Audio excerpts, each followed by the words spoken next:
um, all of us in the same truck thing. Wonder how large that recording is. So I'm gonna set it as default. 2.5 hours is 21 gigs for me. No, so I didn't go for it.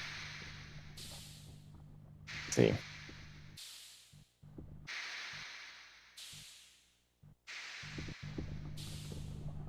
I wish more people played Forts. Wait, what? Forts. What is that? What is that? Basically, you have two teams. They build a base, and you just shoot across the valley at each other, and last man standing wins. Is it free? No, I don't think so. How much is it? It might be actually. I'm not sure. I don't remember. So you want people to play, but yet you don't remember it.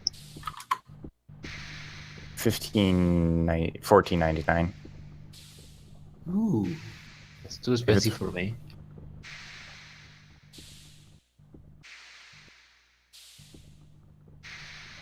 Oh, it's is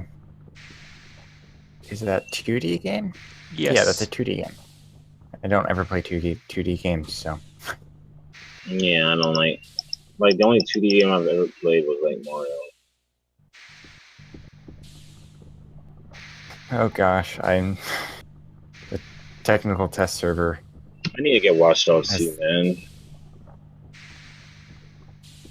The update for the technical test server for Rainbow Six is out. Basically, just Alright, I'm gonna go sleep because I have to go to school in like 2 hours. Not that accelerated quickly. Alright. Good night. Good night, dude. Good night. You thought I was gonna leave, but I'm back. I'm back with the memes. No, but I'm actually gonna go play somebody to say something. Adults and their you gotta go to school life. I wanna die. What a way to exit.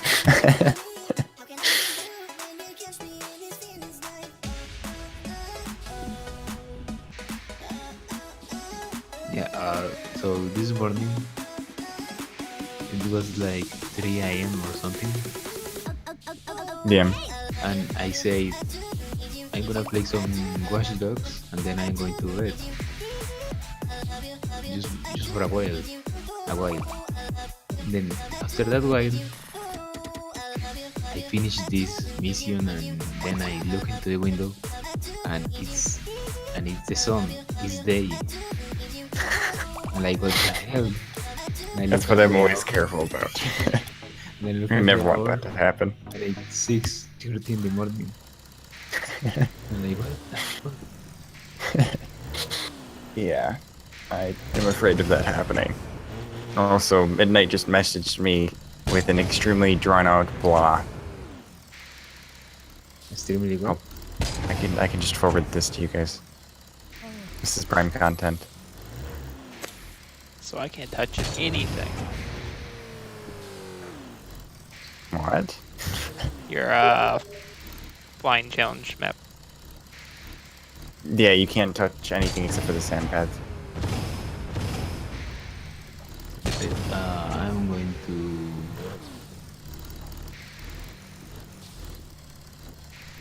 What was that? That's what he sent me. The fuck? Yeah.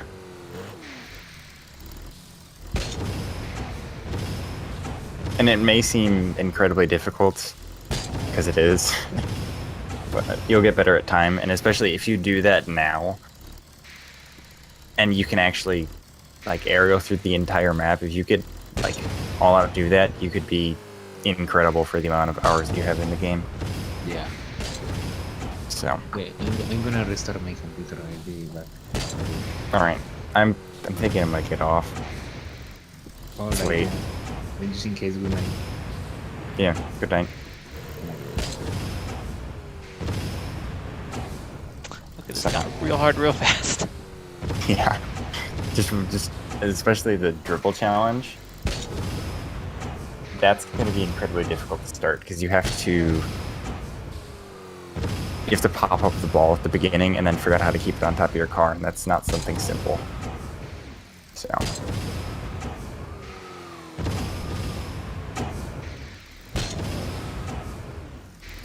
But yeah, all right. I'm gonna hop off.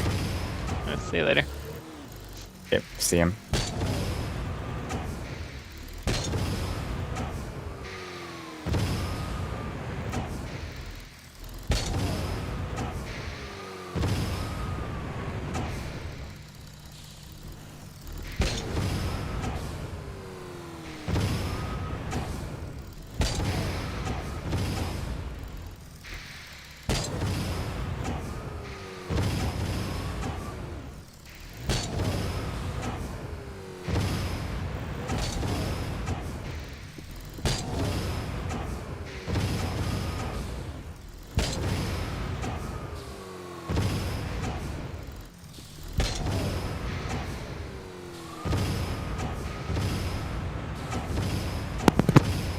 What's up? Hi.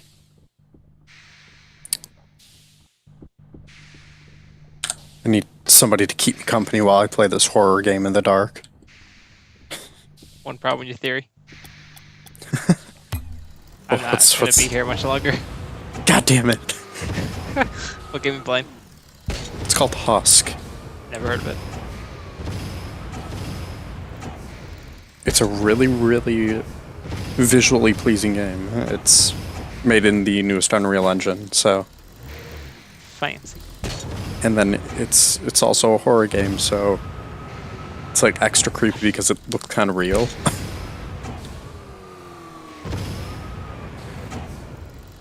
Ian's trying to teach me how to do aerial jumps. I cannot play that game to save my life.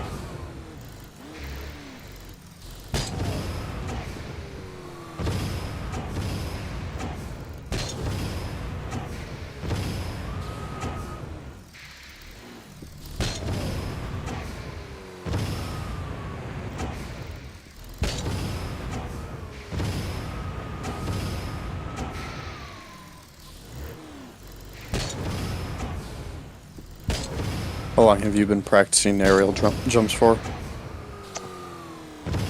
What do you mean? You said that he was teaching you how to do aerial jumps, right? For like an hour. Oh, damn.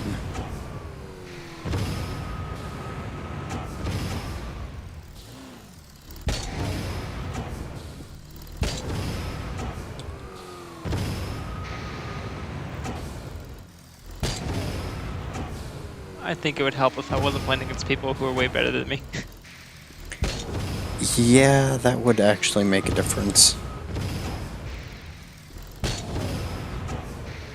It'd also help if I played Rocket League for more than like once a week. That would also help. Something bad is gonna happen soon. I can feel it in my go. Oh my Jesus. That's totally normal. I hate it because I can just stare at it. I want to stare at it because I don't want to turn my back on it, but...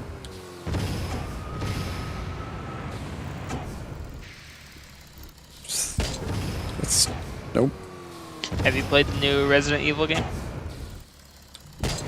No. Interesting. Sounds like your kind of game. Yeah, I've heard interesting things about that game. Good or bad? Good. Heard it's a solid game. It's short, I've heard, but I've also heard it's good. I could never ever play it. I don't do anything at all creepy of any kind.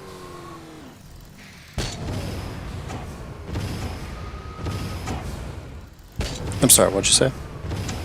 I could never play it because I don't do any kind of scary games at all.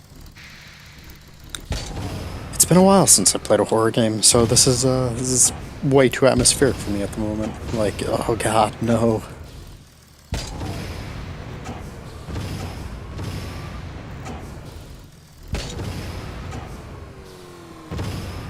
Yeah, someone should be there. Sent no one ever in a horror movie.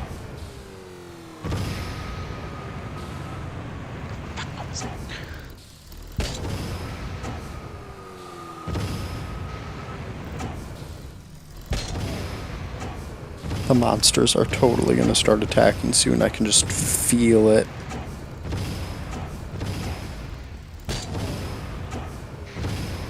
It's burning my fucking lungs. Ugh. What the fuck is this? What? Oh, Jesus. You found Oh, Jesus. what the? Definitely not. If this is Jesus, I want no part of him. Okay, what? Who puts like a blood red light in an alleyway? The fuck does that?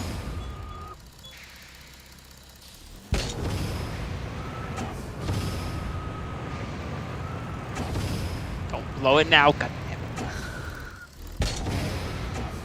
Yeah. Why did my character say that? What am I missing in front of me?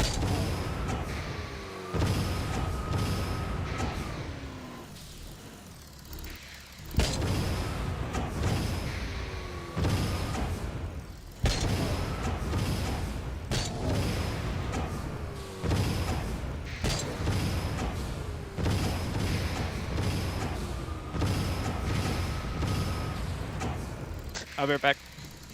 Right.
Hello? Do you live? Yeah, You win your game yet? did not.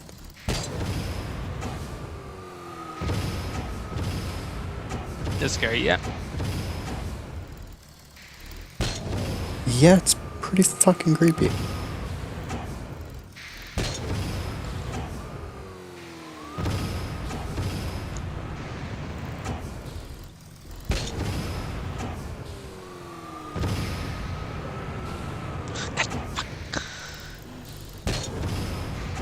Now I realize why I said if you get to the end of this, you'll be a pro.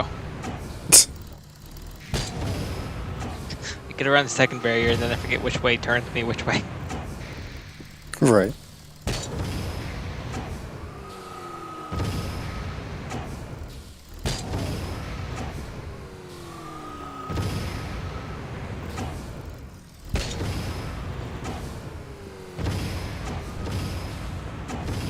It's weird. I expect my controls to be reversed when I'm flying, but they're not.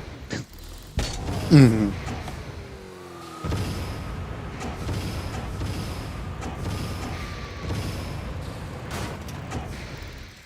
I did it.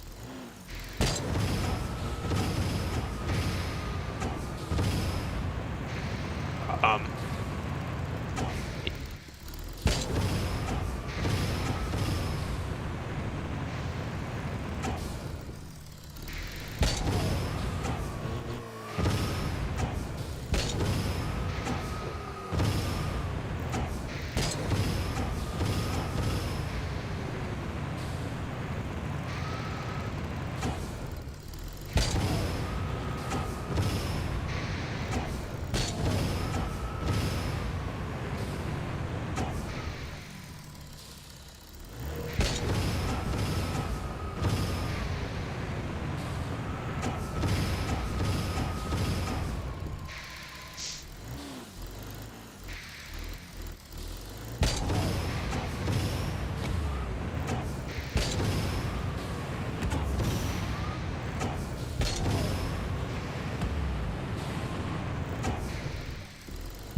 Do you live, Sky? Sky. My mic's been muted this whole time. I'm going to bed now. Good night. See you later. Peace.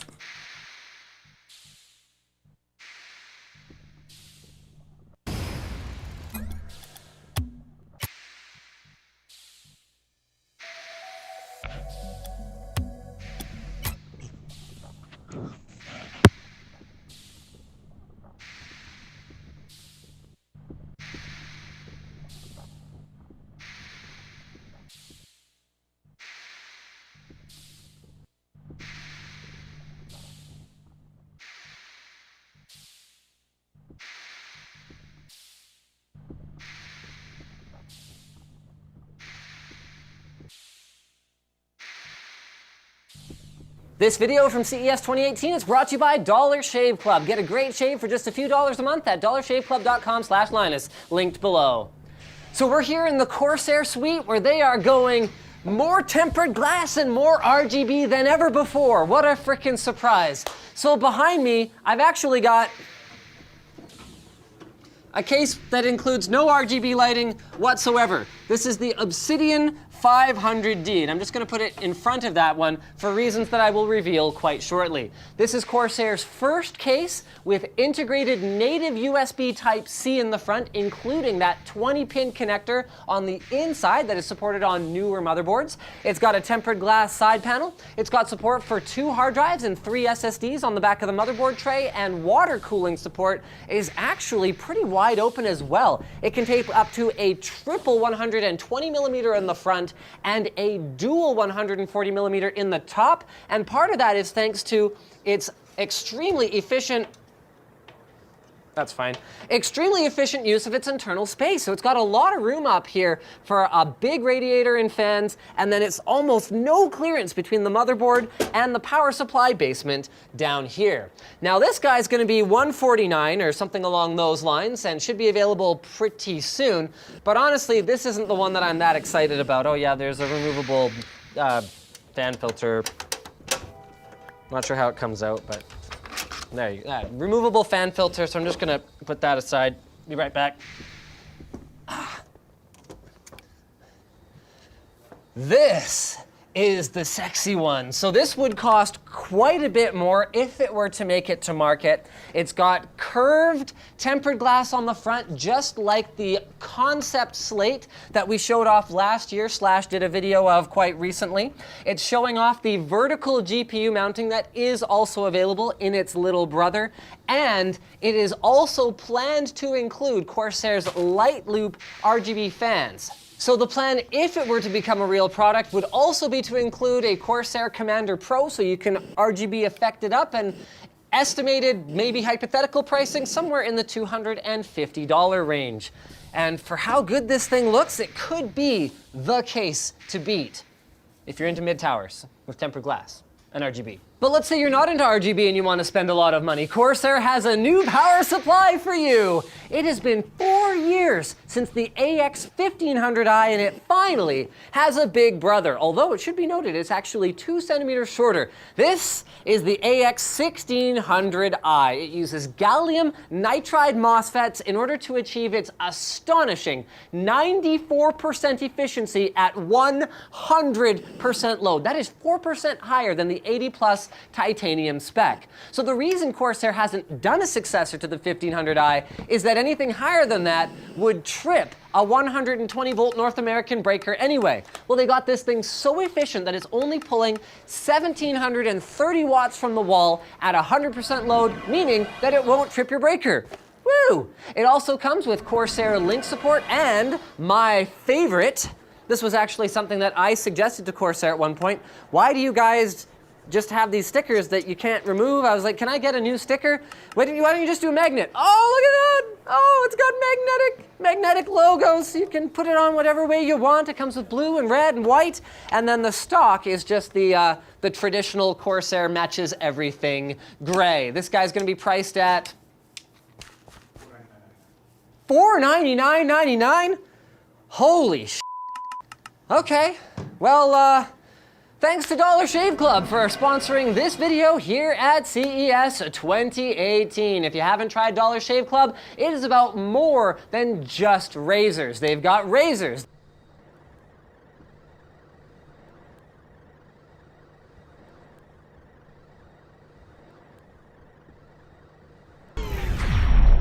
Hey everyone, we're at CES 2018, still at the ASUS suite now. And this is probably, in terms of technology, one of the most trivial products we've covered. However, for whatever reason, a lot of you wanted us to cover this further because we posted a short news story and there was a surprising amount of interest in it. Before that, this video is brought to you by Leon Lee and their 550X and 330 cases. The 550X is a $180 mid-tower case with tempered glass on all panels. It's got 3 RGB LED fans positioned in the front, each of which has a metal frame housing and an open interior design. If you prefer a cheaper option, the 330 is $100 and comes without fans, and is what we recommended most heavily in one of our recent case reviews. Learn more at the link in the description below. So this is what they're calling a bezel-free kit. It's pretty straightforward from the top level and actually low level. It's just straightforward. 3 monitors, and you've got basically an acrylic glass. So this is officially, it's a PMMA plastic, so it's a polymethyl acrylic, basic methacrylic. So it's an acrylic glass, and it's a 130-degree angle for each of these displays. That is the only angle these will work at. They have a mount on the top and the bottom that specifically fits that viewing angle. So you won't be able to sort of widen it out if you wanted, but at this angle it works pretty well. And we have before and after shots if you want to see a comparison for yourself. The camera shows it pretty well. So it's pretty basic. We don't know the price yet. It should be reasonably affordable. It's acrylic and plastic mounts. They come off pretty easily, basically just pull, and that's it. Reasonably flexible, reasonably sturdy, and 130-degree viewing angles. So they have discussed the option of adding this to larger monitors than this one. I think it fits officially 25-inch. It should fit 24, 27, and 32 as well. But for now, it's on these PG25-8Q monitors. So price TBD and launch Q2 sometime. So that's what we know about the bezel-free kit. Just kind of a neat thing. I want to know what you all think though, so leave a comment below on this one. And then we're going to move over to ASUS's BFGD, which we already looked at the BFGDs, but there's a reason I'm revisiting it. So we'll go over to that one next. So the BFGD, we showed this already once at the NVIDIA suite, but it was a different model. It was the HP model. The reason I'm showing it again is because that did not have a frame rate counter on it, and we've heard rumors. So I wanted to check out the one ASUS has here. And ASUS, because of some rules with NVIDIA, we weren't allowed to change any settings or resolution or anything like that. However, testing games, you learn a few tricks, like the Skybox being basically infinite frame rate for the most part. So we tested this one, and it does actually go over 100 FPS. So it's at least, it's hitting 101, 102 at that point. You're basically there. We're just limited by 4K at this point. So it was not constrained to 98 on the ASUS model, which is the only real reason I wanted to look at this again. Because, I mean, even just right here, we're hitting over 85. And then once we have the B-roll of looking at the Skybox directly, it's going over 100. So at the very least, we have that. It is functional on the higher refresh side, if anyone was curious, because the NVIDIA demo was pretty restricted and had no frame rate counter, and they didn't let us touch the monitor or touch the OSD or anything else. We also were allowed to get some shots of the backside of the ASUS display. So this is the PG65 for anyone curious, and on the backside, it's actually got 2 active cooling fans. I don't think that noise should really be a concern because you're gonna be sitting far away. It's on the back. And yeah, but there's 2 active cooling fans back there right now. It's got a couple of I/O ports, USB 3, I think there's 2 of them at least, and then there's another USB 3 Type B port as well. So pretty standard stuff from the connection standpoint, but we can't show you the OSD right now, and all I can really say is that it's actually properly running at 4K 120, because for this demo, we were allowed to do a little bit more than we were with the NVIDIA demo. So if you had any skepticism, 25% of it should be quelled now, but the rest we'll look at later when the time comes. As always, you can subscribe for more. Go to patreon.com/gamersnexus to help us out directly. And thank you for watching. I'll see you all next time.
Nemoidians were first introduced to Star Wars in The Phantom Menace as the leaders of the Trade Federation. Today we'll be talking about their biology, society, and more.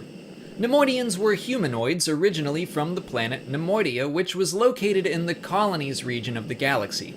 But they also had a number of colonies of their own throughout the galaxy, like Cato Nemoidia. They referred to these colonies as purse worlds because they were often very wealthy. Their appearance was similar to the Duros species, and in Star Wars Legends, the Nemoidians were actually genetically related to them. They spent the first 7 years of their life as larvae that were forced to compete with each other over a limited food supply. Only the children that hoarded the most food would survive, and it instilled a great sense of greed and self-preservation into the rest of their lives. They grew up in hives until reaching adulthood and their more humanoid form. They were notorious throughout the galaxy as shrewd business people, but also as overcompensating cowards. They wore elaborate clothing and were not shy about enslaving other sentient beings. Some of their own worker drones were given a very strict diet to ensure they never fully emerged from their grub stage. Sometimes overseers would set worker teams against each other, allowing the more productive team to eat the less productive team as a reward. They were part of the Confederacy of Independent Systems in the Clone Wars, and after their defeat, they fell on hard times. One colony of Nemoidian refugees was discovered by Thrawn before he joined the Empire. They asked him to join the fight against the Empire, but he turned down the request. By the time of the Resistance and the First Order, the palaces of Cato Nemoidia were converted to secure vaults for the most wealthy members of the galaxy. As a Nemoidian tour guide claims, the species was always good at adapting to changed circumstances. Behind the scenes, the original Nemoidian design was meant to resemble the B-1 battle droid, implying that the droids were made in their image. That concept was dropped, and the Geonosians moved in to take that idea's place in Attack of the Clones.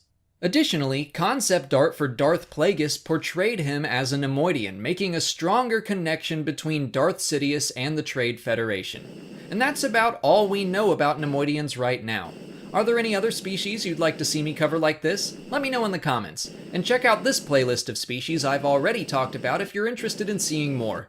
If you haven't already, please like this video, subscribe to the channel, follow me on Twitter, Instagram, and Facebook, and consider checking out my Patreon page. As always, thanks for watching, and may the Force be with you.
What a morning.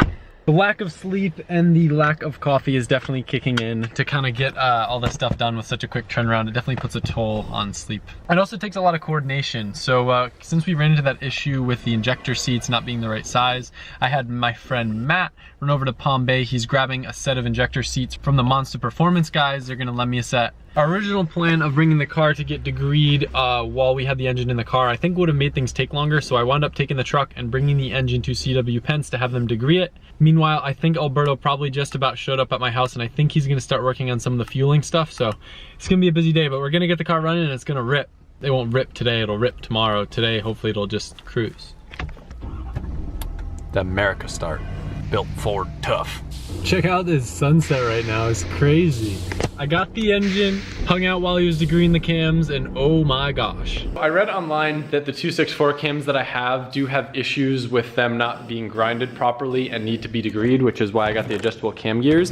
And you're not gonna believe it, but the intake cam was actually 10 degrees retarded, so we had to advance it 10 degrees, which is a super significant amount. Alberto, how much power do you think that that would account for? A couple horsepower, like 20 or something. Just 20 horsepower, that's a lot. That's a big difference. The exhaust side wasn't as bad. I think we only had to advance that, maybe it was 2 degrees, so that was pretty spot on, but I'm really glad I had it degreed because that'll make a big difference in spool and just the efficiency of the head. I probably should have filmed it, it would have been cool, but basically what they do is find TDC. There's like a big wheel that goes on here with a bunch of measurements, and then you have a dial indicator so you can see to match basically the lift of the cams with TDC and do a bunch of fancy math and all that stuff. So you got the harness ran in here too. We have to figure out how to then clean it up like real nice afterwards. So yeah, we'll just get it plugged in for now and get the thing running, and I'll worry about cleaning up the harness later. I at least did a lot of the annoying initial stuff, so it shouldn't be too difficult. I'm taking apart the wastegate right now so I can install the springs. They have like a little chart that tells you the different colors and what pressure they'll give you. We're gonna be running 1 bar in this. So the car will essentially run about 14.5 PSI of boost without any sort of boost control or anything. Good safe number, and we'll be able to get up to the 20s pretty easily. I just got a package in the mail today from a friend of mine who started working for a company called Thermal Zero. And they make a bunch of awesome heat protection stuff, so this would be what I would have used to wrap my manifold. No way, it's got my name in the actual turbo blanket. That's sick. All their stuff's made in the USA. Dang, that's pretty. This is their lava color. Alberto's favorite thing about turbo blankets is that they make your turbo look bigger. Hey, that's a good look. Look at Doesn't it? It looks really nice. I just love that it says my name right there. That's sick. Shulman, what do you think? You like my blanket? I want one now. Shulman, did you know that turbo blankets aren't actually meant to keep your turbo warm? Oh. They actually gave me a coupon code for you guys as well. So 15% off if you want at thermalzero.com if you guys just use LZ Drift. I'm excited to try the stuff, but they gave me some tips for wrapping. I don't know if we're gonna get to wrap the manifold today, but I can at least wrap the downpipe. But that's dope. Thank you guys. We've shown you guys quite a few times, but this is Alberto's little trick for torquing the flywheel bolts. Wait, how would you do this if you didn't do that? What's the other technique? They sell a piece that does the same job. Oh. Resourceful. You know what's about to happen. I gotta keep talking to build up the hype. Alberto, what are we about to do? Put the engine in the car. Come on, let's go. My timing was a little bit off, but we tried.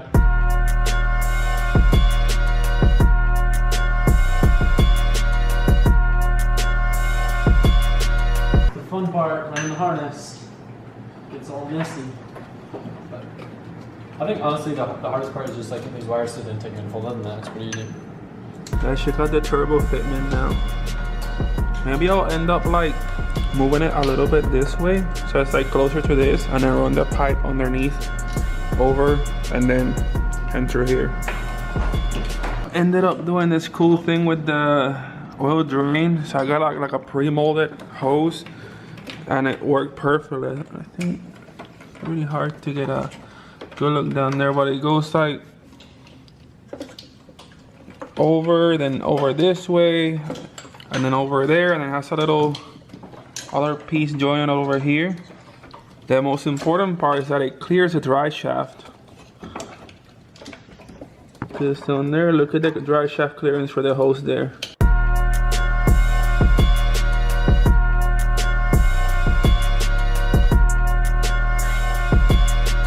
feel like one commonly overlooked thing that I never really addressed about something I like with the SR is how much easier they are to work on than JZs. You have so much room in here. Like you can get to all the radiator hoses. Like everything's very simple. Even though it's very temperamental, it's very simple, very easy to access, and that's one reason why I like you, bud. Gotta give a huge shout out to Lee from Monster Performance for letting me use some of these injector seats. So with the D-Shworks injectors, depending on your setup, you can always remove this spacer, but we're actually gonna be using it. All we gotta do is lubricate the O-rings real quick. And then they just press right in, and we'll just have to dial on the height with the fuel rail. I'm doing the drive shaft bolts at the moment, and Alberto has to be the bearer of bad news. Show them what you found. Well, I found that you were playing with your clutch pedal, but I already fixed it, so the slate was extended all the way out and the piston fell out of the thing, and the side filled with fluid. I cleaned that up, and I was like, all right, let me just keep browsing in the car. I was like, what is that? What is that? You got a hole in your car, man. What is that? We're gonna have to fix it. And people thought I was crazy for wanting to spray my underbody so I don't get rust. Well, it's like pretty old though. Like we're gonna have to like probably cut this like around here, all the damaged part, and just put new metal and paint over it and seal it up. We should just say screw the engine and do that first. I think it's way more important. Crazy though, I never noticed it because I have the fender there. We were making really good progress, and Alberto was welding up the intercooler piping when we ran out of argon. So we're kind of at a stalemate. We don't really know what we're gonna do, but we're just doing everything else that we can. But this is... Looky the ugly weld with just a little bit of argon left. I think we're gonna have to like polish this to make it match this, right? So yeah. Just like, or just get the whole thing like powder coated or something. Or that. But this is the old elbow that was on the other turbo, so I ended up cutting it off. I cleaned it up as much as I could so I wouldn't contaminate the weld, and I put it on here. Also had that fitting thing here, so I patched that up, then I'll grind it and erase it, and then I'll have to probably put it... I mean, even if I just wire wheel that, it'll look pretty shiny. Yeah. It's easy enough. But yeah, we're slowly making progress on the car. It's about midnight. Still shooting to get the car started tonight, so fingers crossed, and we're gonna keep working diligently. 12:50 p.m. Big Boost just broke out. Wait, where's the hot chocolate? I just want to show it on camera. You know we're working hard when Big Boost brought. You know we're working hard when Big Boost brought out the hot chocolate. Well, technically I did, and Nicole made me some hot chocolate. Nicole knows how to keep us motivated. My hot chocolate's coming up next. All right, this is the list of stuff that we still have to do. We got this. Alberto, I think we can cross one off. You know, you forgot the most important part on the list. Oh, you gotta finish it before we can cross it off? No, I'm still not done on one. I'm gonna be like this way, like, that's how much I can like cross off. Because I still have almost a whole cup. I'm still trying to work my way through the whipped cream before I get to the hot chocolate underneath.